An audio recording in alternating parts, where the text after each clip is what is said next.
Boas noites. Dando início a mais esta reunião,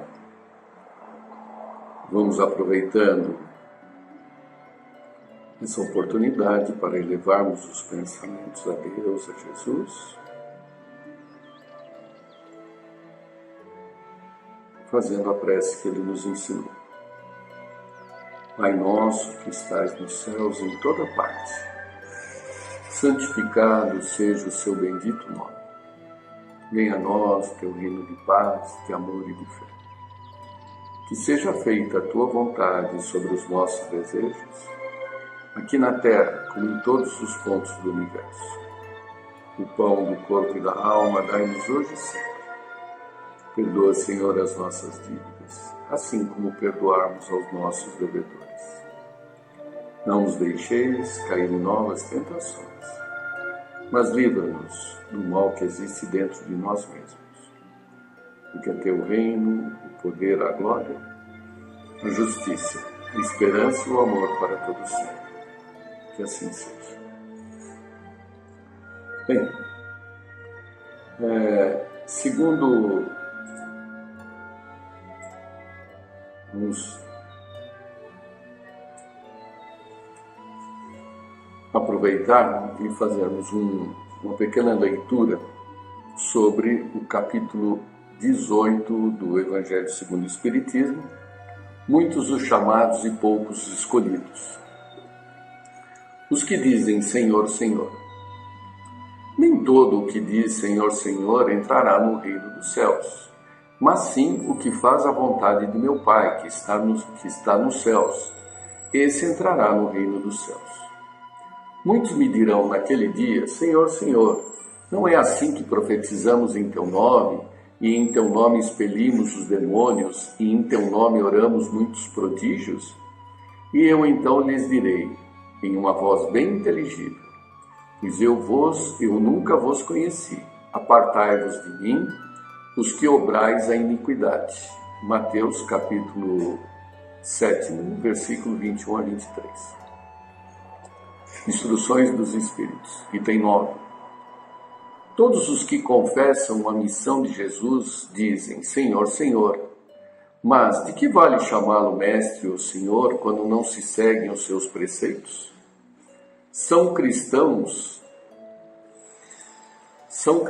esses que o honram através de atos exteriores de devoção e ao mesmo tempo sacrificam no altar do egoísmo, do orgulho, da cupidez e de todas as paixões?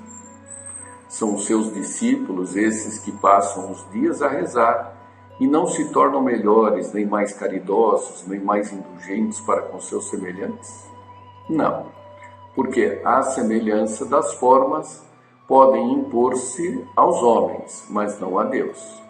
E em vão que dirão a Jesus, Senhor, nós profetizamos, ou seja, ensinamos em vosso nome, expulsamos os demônios em vosso nome, comemos e bebemos convosco.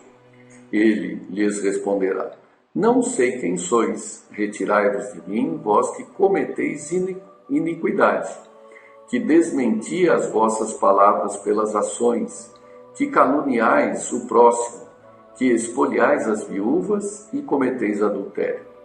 Retirai-vos de mim, vós cujo coração destila ódio e fel, vós que derramais o sangue de vossos irmãos em meu nome, que fazeis correrem as lágrimas em vez de secá-las. Para vós haverá choro e ranger de dentes, pois o reino de Deus é para os que são mansos, humildes e caridosos. Não espereis dobrar a justiça do Senhor pela multiplicidade de vossas palavras e de vossas genuflexões. A única via que está aberta para alcançardes a graça em sua presença é a da prática sincera do amor e da caridade. As palavras de Jesus são eternas, porque são a verdade. Não são somente a salvaguarda da vida celeste, mas também o penhor da paz, da tranquilidade e da estabilidade do homem entre as coisas da vida terrena. Eis porque todas as instruções humanas, políticas, sociais e religiosas que se apoiarem nas suas palavras serão estáveis como a casa construída sobre a pedra. Os homens a conservarão porque nelas encontrarão a sua felicidade.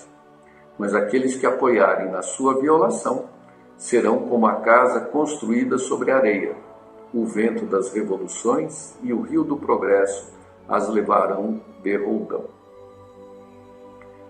Muito bem, eu vou interromper aqui para que a gente faça os comentários.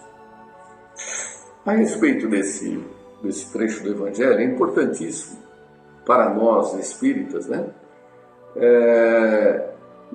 Tentarmos nos encaixar no que está sendo dito, né? O espírita, ele quase que se acha, muitas vezes, e até em alguns textos, é colocado como o escolhido, ele se acha o escolhido, porque afinal de contas detém o conhecimento, o esclarecimento. Mas na verdade, por enquanto, só somos chamados, né? Escolhidos ainda não. Por quê? Porque a escolha, por incrível que pareça, é feita por você mesmo pelas suas práticas, né? Então, nesses momentos que estamos vivendo, é que vamos poder pôr em prática tudo aquilo que nos foi ensinado, né? É claro que o espírita, nas sessões, ele vê se não participa da expulsão dos espíritos, pregamos em nome de Jesus, enfim,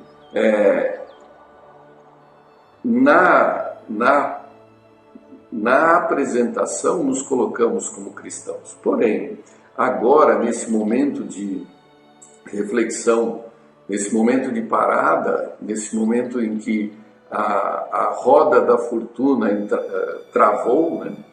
Travou, ou pode até estar girando para a coletividade, né? É que nós vamos passar a limpo todas essas lições, né? Então, nesses tempos de confinamentos, isolamentos, né, muitas vezes nós paramos, né? Paramos. Como paramos? Paramos, deixamos de fazer as coisas. Acontece que essa parada, ela tem uma finalidade. É para que a gente tenha um pouco, não de iniciativa, mas do que vamos chamar de terminativa. Nós começamos muitas coisas na nossa vida e não completamos por falta de tempo. Pois bem, agora temos o tempo. Então está na hora de terminarmos muitas das coisas que começamos e não as fazíamos por falta de tempo. E que coisas são essas? De todas as naturezas. Principalmente aquelas de natureza moral, né? Então, vamos passar em revista todos os nossos dissabores, todos os nossos adversários, todos os nossos inimigos, né? Porque passar em revista significa refletir sobre o que aconteceu e, se não é agora, uma oportunidade, se não a última, né? Para que a gente se acerte, né? Os meios de comunicação estão aí, podemos ligar, telefonar, mandar uma mensagem. Por quê? Porque todas aquelas coisas que muitas vezes foram o pretexto para as brigas, as distensões, os entraves, elas estão virando secundárias, estão se esfarelando. E o que é que fica? Fica efetivamente você e o outro, né? Por várias vezes já discutimos a questão do tempo, alertada por Santo Agostinho, né? Que a única existência efetiva é o tempo presente, né? Porque o passado já foi, né? O futuro é incerto, então a única coisa que dispomos é efetivamente do presente, do agora. E o agora, ele é a oportunidade para eu demonstrar que eu estou correndo atrás de um prejuízo. Que prejuízo é esse? O prejuízo das diferentes e múltiplas encarnações em que enfrentávamos o Evangelho, né? Então agora nós temos que aproveitar todos esses momentos, não só para refletir, mas para agir, para fazer, né? Ah, mas e o futuro? Ué, quando é que nós tivemos certeza do futuro? Né? Nunca tivemos certeza de nada. A partir do momento que encarnamos, a nossa existência, ela é de incertezas, ela é constituída de planos que muitas vezes fazemos, mas que só vão se efetivar se estiver dentro da programação. Ora, então o que nós devemos confiar? Nós temos que confiar em Jesus. Então eu vou aproveitar aqui, pegando do Evangelho, né, de Mateus, capítulo 14, né?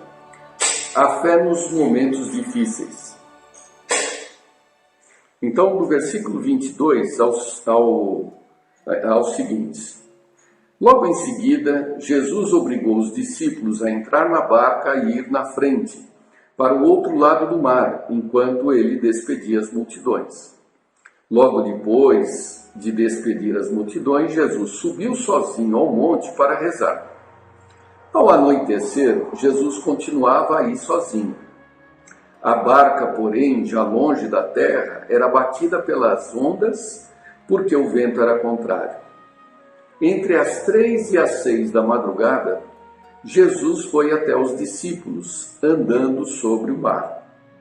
Quando os discípulos o avistaram andando sobre o mar, ficaram apavorados e disseram: é um fantasma, e gritaram de medo. Jesus, porém, logo lhes disse: coragem, sou eu, não temais. Se a nossa barca está sob ventos, né, está sobre a fúria das ondas, né, é importante que nós mantenhamos a nossa fé em Deus, a nossa fé em Jesus, porque não estamos abandonados, muito pelo contrário, né? Estamos sendo cuidados. E para demonstrar isso, eu vou ler justamente o versículo seguinte, que dá continuidade a essa lição. Então Pedro lhe disse: Senhor, se és tu, manda-me ir ao teu encontro, caminhando sobre a água. Jesus respondeu: venha. Pedro desceu da barca e começou a andar sobre a água em direção a Jesus. Mas ficou com medo quando sentiu o vento e, começando a afundar, gritou: Senhor, salve-me. Jesus logo estendeu a mão, segurou Pedro e lhe disse: homem fraco na fé, por que você duvidou? Então eles subiram na barca e o vento parou. Então, cada vez mais demonstrarmos a nossa fé através das ações, né? Da prática. E deixemos de lado os temores, porque afinal de contas estamos sob a mão do Senhor. Uma boa noite.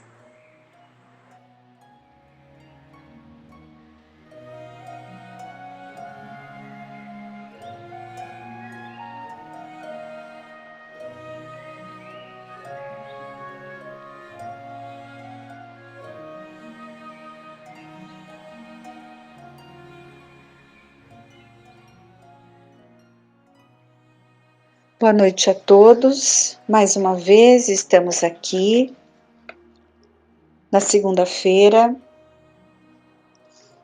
para estudo da doutrina espírita. Bendita oportunidade que Deus nos concede de ter esses momentos de reflexão que são tão valiosos para alimentar a nossa alma, para acalmar as nossas incertezas, as nossas dores. Então vamos aproveitar cada momento que temos dessas palestras que nos trazem ensinamentos de muitos espíritos amigos, né, que nos amam e que tiveram a oportunidade de nos transmitir todos esses ensinamentos. Para iniciar a nossa reflexão de hoje, eu trouxe um trecho de um capítulo do livro Pérolas Literárias, É uma mensagem de André Luiz, por Francisco Cândido Xavier. Renovação do homem. Espiritismo não é apenas o consolador da terra, é o renovador do eu. Não constitui somente a iluminação das massas, é lâmpada acesa para o coração do homem. Não é simplesmente a boa nova no espírito popular, é nova mensagem de redenção para o indivíduo. É campo de esforço próprio. É o processo de solução exata aos problemas de cada um. É casa de trabalho regenerador para cada um. É motor destinado à elevação pessoal. É esfera de serviço ativo da nossa redenção individual, no supremo bem. Espiritismo, pois, que não santifique o homem, pode ser uma atividade respeitável, mas não edificará no mundo o reino de Deus. Profunda esta mensagem e que nos faz refletir, né? O que temos feito do conhecimento que estamos recebendo da doutrina espírita, né? Ele não é apenas o consolador prometido por Jesus, né, que veio para iluminação das massas, como ele falou. É o renovador do eu, individualmente. Né? Tem que ser uma lâmpada acesa no coração de cada um. Então fica essa reflexão e vamos falar mais um pouquinho sobre isso nesta noite. Trazendo mais uma vez esse capítulo do livro Opinião Espírita, que foi escrito por Emmanuel e André Luiz, né, pelos espíritos Emmanuel e André Luiz, e os médiuns Francisco Cândido Xavier e Valdo Vieira. É Opinião Espírita o nome do livro. O primeiro capítulo, ele intitula Examinemos a nós mesmos. Então vem de encontro com esse texto de André Luiz. O dever do espírita cristão é tornar-se progressivamente melhor. Útil, de quando em quando, rigoroso exame pessoal à nossa verdadeira situação íntima. Então, se o objetivo da encarnação, de cada encarnação, é evoluir, é dever de todo espírita cristão, aquele que está estudando o Evangelho, né?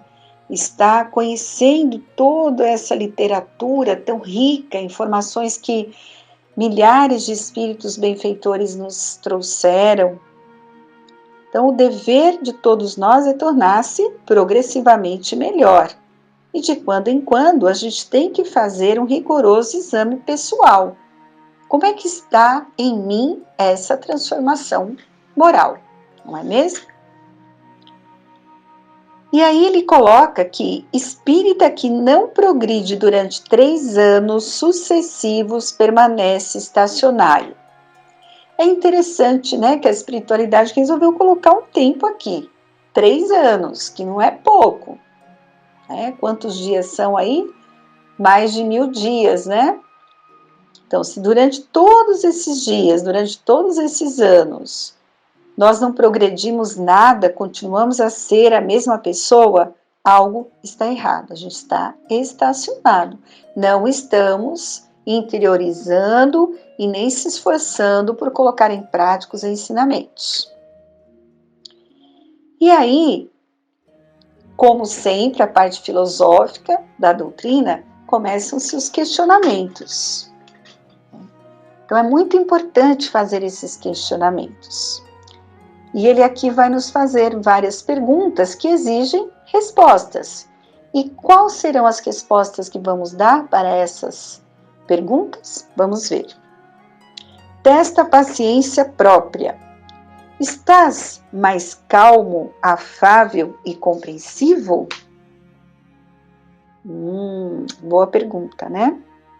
Estamos mais calmos, mais compreensíveis, mais afáveis com todos que convivem conosco?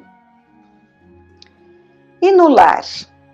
Conquistaste mais alto clima de paz dentro de casa? Como está o nosso relacionamento dentro do lar? E no templo doutrinário, na nossa casa espírita, o local onde nós frequentamos e estudamos uma religião, seja a igreja, o templo, colaboras com mais euforia na seara do Senhor? Você vai com mais amor assistir às palestras, os cultos, as sessões? Você se envolve no trabalho em favor do semelhante? E perante os amigos, trazes o Evangelho mais vivo nas suas atitudes? Reflete em tua capacidade de sacrifício. Notas em ti mesmo mais ampla disposição de servir voluntariamente? Como é que está essa prática da solidariedade, da caridade em você? São perguntas, tá? Para que todos nós possamos fazer essa análise de como estamos conduzindo as nossas vidas, se estamos evoluindo, mesmo que um pouquinho, né? Mas a ideia é aprender, é crescer, é evoluir. Senão estamos perdendo tempo, estamos estacionados no objetivo que é o fundamento da vida, que é a evolução.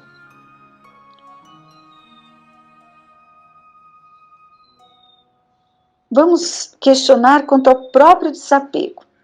Andas um pouco mais livre do anseio de influência e de posses terrestres? Como é que está o nosso apego às questões materiais? Boa pergunta. Usas mais intensamente os pronomes nós, nosso ou eu, meu? Boa pergunta também. Teus instantes de tristeza ou de cólera surda, às vezes tão conhecidos somente por ti, estão presentemente mais raros? Evangelho é alegria no coração, nos lembra sempre Emmanuel, né?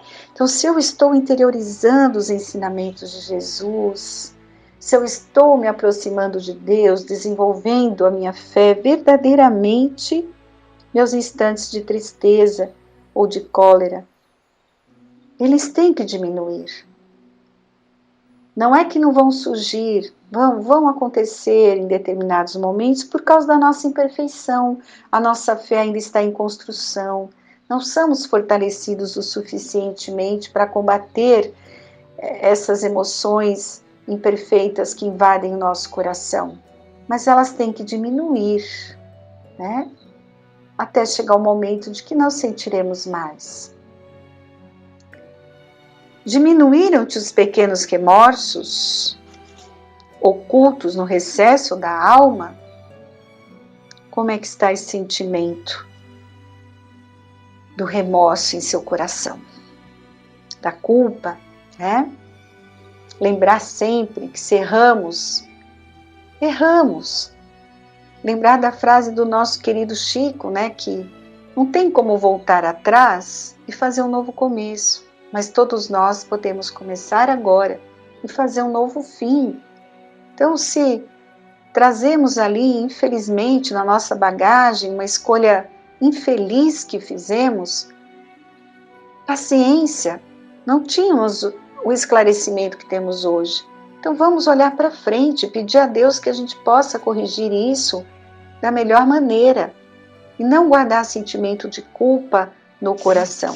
Se arrepender é uma coisa, o primeiro passo, importantíssimo, reconhecer o erro, se arrepender, mas ficar guardando esse sentimento não vai ser bom para nós, vai nos paralisar e fazer muito mal.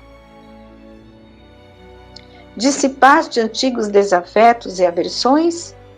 Como está essa questão do perdão na nossa vida.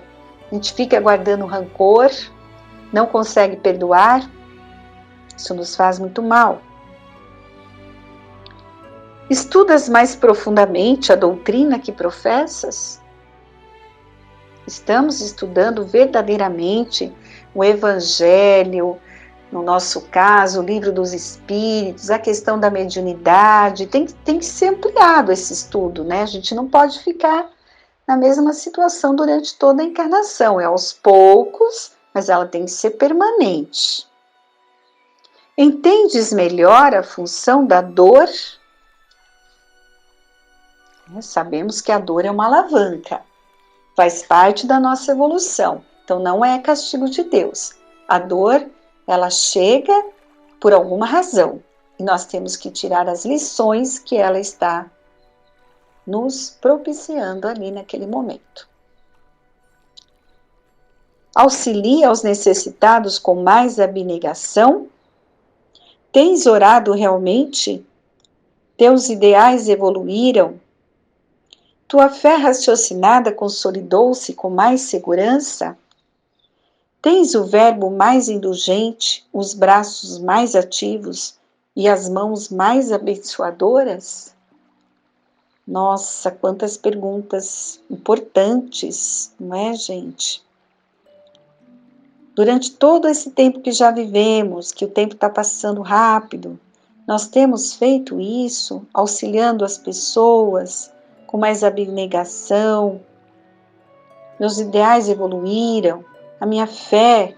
Eu tenho realmente conversado com Deus de coração aberto, receptivo ao seu amor? Tens o verbo mais indulgente, os braços mais ativos e as mãos mais abençoadoras? Quem conhece o Evangelho tem que estar trabalhando tudo isso, não é? Fora da caridade não há salvação, não é este o ensinamento maior do nosso Mestre Jesus?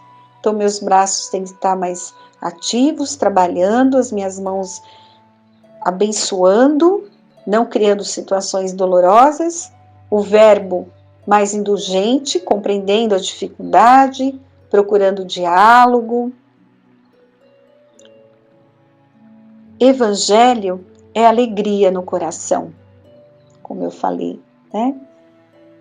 Estás, de fato, mais alegre e feliz intimamente nesses 3 últimos anos? Vamos ser verdadeiros, né? Fazer esse questionamento para nós. Estamos mais felizes, mais tranquilos nesses últimos anos em que estamos estudando o Evangelho, a doutrina espírita? E aí vem o conselho final dos espíritos amigos, para que nos sirva de alerta, para que a gente fique atento. Tudo caminha, tudo evolui. Confiramos o nosso rendimento individual com o Cristo. Equilibra a existência hoje, espontaneamente em regime de paz, para que te não vejas na obrigação de equilibrá-la amanhã sob o impacto da dor. Então aproveitemos o máximo a oportunidade que a presente reencarnação nos oferece, porque se fizermos a escolha errada, né? Se não aproveitarmos tudo isso que a vida nos apresenta, a gente vai não dar valor e no futuro podemos ter que responder isso seriamente através de alguma situação dolorosa. Não te iludas, um dia que se foi é mais uma cota de responsabilidade, mais um passo rumo à vida espiritual. E mais uma oportunidade valorizada ou perdida. É isso mesmo. O tempo passa muito rápido. E se não estivermos atentos, nós vamos perder as oportunidades, se não valorizarmos. Mais uma encarnação perdida. Interroga a consciência quanto a utilidade que vens dando ao tempo, à sua saúde. Faz isso agora, enquanto te vales do corpo humano, com a possibilidade de reconsiderar diretrizes, desfazer enganos, pois quando passares para o lado de cá, muitas vezes já será mais difícil. Vejam o final dessa reflexão, né? Que nós temos que aproveitar enquanto estamos aqui encarnados, porque ao retornarmos à pátria espiritual será mais difícil, né? Então, fica esta reflexão para a nossa noite da importância de nos examinarmos, né? Sempre lembrando do sábio conselho do Santo Agostinho, que é o conhecimento de si mesmo.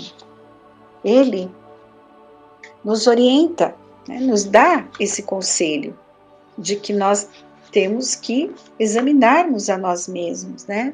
Fazer ali questionamentos no fim do dia, refletindo todos os dias. Ele fala para todos os dias à noite nós falarmos: poxa, como é que foi meu dia hoje? Desde a hora que eu acordei até agora, quais foram as minhas atitudes, as minhas escolhas? Eu prejudiquei alguém? Eu fui egoísta, orgulhoso? Reconhecer, primeiro observar os erros, reconhecer, e no dia seguinte acordar com a vontade de não errar mais, de pedir desculpas se for necessário. É assim que nós vamos aprendendo e evoluindo. Então fica aqui o nosso pedido a Deus, a Jesus, que nos fortaleça nesse conhecimento, né, do que é importante para nós. E auxílio não nos falta jamais. Os benfeitores amigos estão ao nosso lado o tempo todo. Ajuda não nos falta. O que nos falta é a boa vontade em nossos corações. Nosso pedido nesse instante, por todos os familiares que se encontram com dificuldade, por aqueles que desencarnaram, e sigamos em frente, confiando no auxílio dos benfeitores amigos. Que a tua paz possa envolver a cada coração que nos ouve nesta noite. Pai nosso que estais no céu, santificado seja o teu nome. Venha a nós o teu reino, seja feita a tua vontade, Senhor, e não a nossa, assim na terra como no céu. O pão nosso de cada dia dai-nos hoje. Perdoa, Senhor, as nossas dívidas, assim como perdoamos aos nossos devedores. Não nos deixeis cair em tentação e livra-nos de todo o mal. Que assim seja. Que Deus esteja no coração de cada um de vocês. Uma boa noite.